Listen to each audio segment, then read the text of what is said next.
شرطة حديث عن أبي هريرة. أبي هريرة خبرت عن النبي صلى الله عليه وسلم بغنبر صلى الله عليه وسلم كان قال إن حميم ليصب على رؤوسهم. يعني ahirette cehennem ehillerine, yani cehennem ehillerinde şulay gazap türlüge, yani kişilerinin günahlarına karab onların gazapları türlü bulur. Hem bulur şunday kişiler cehennem ehillerinden onların başlarına koynagan su kıyırlar. Onların başlarına koynagan su kıyıptırırlar. فَيَنْفُذُ الْحَمِيمُ حَتَّى يَخْلُسَ إِلَى جَوْفِهِ. Hem şuşu başlarına kıyılgan su hatta onların işlerine ötüp girer.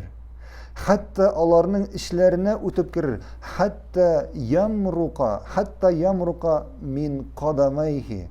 Haminde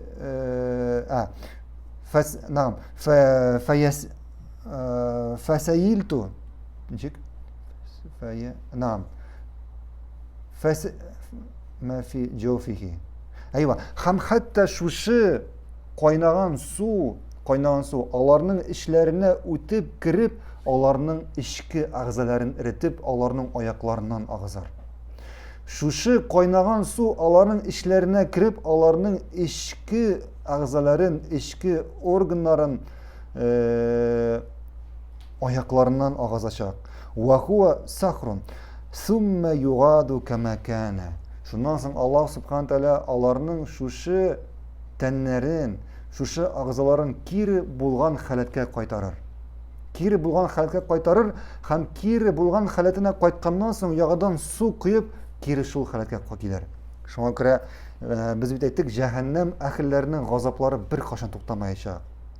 Cehennem ehillerinin gazapların bir kaşan toxtamayacak. Hatta Allah Kur'an'da ayta biz onların tirileri yanıp bitken sayın gil onların tirilerin gil yana tiri bilen almıştırıp dururuz diye. Ne için? Liyazukul azab.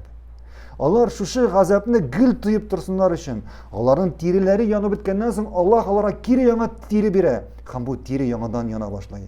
Hamında da bu kişilerin ağzaları ağıp çıkkandan sonra şu kaynar sudan Allah subhanahu teala onlara kiri şuşu ağzalarına kiri kaytaracak. Hem onlarla kiri ağıp çıkacak. Kiri kaytaracak. Hem onlarla kiri ağıp çıkacak. Hem bu gazap bir kaşan toxtamayacak. Şuna göre Allah'tan soruyoruz. Allah subhanahu teala şuşu gazaptan saklasın. Şuşu cehennem gazabından saklasın. Allah subhanahu teala ayta فَمَا أَصْبَرَهُمْ عَلَى النَّارِ. Siz bu ud gazabına düze almayacaksınız değil. Siz bu ud gazabına düze almayacaksınız değil. Şuna göre bu dünyada bulganda biz her bir mizgilini şuşu uddan saklanır için hem Allah'ın şuşu kurkem, güzel cennetine girir için kullanırga tiyişbez. Çünkü anda korkunç gazaplar hazırlanıp koyulgan. Hem şunlar cennette göz aldına kilmeslik, kişinin akıllı da jetmeslik türlü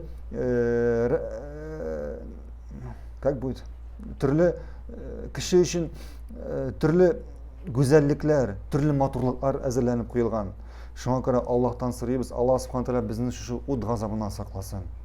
Allah bizni şu cehennem gazabından, kabir gazaplarından saklap bizni barabızdan cennetke, şu firdevs cennetlerine kiritip Allah'ın hazırlanıp koygan nimetleri bilen nimetlenip Allah'a tesbih aytip, Allah'a hamd aytip Peygamberimiz sallallahu aleyhi ve sellem birge şu cennette bularga nasip etsin. Haminde şu orunda bugün toxtalarız. Subhanakallahumma bihamdik. Eşhedü en la ilahe illa ente estağfiruke ve etûbü ileyk.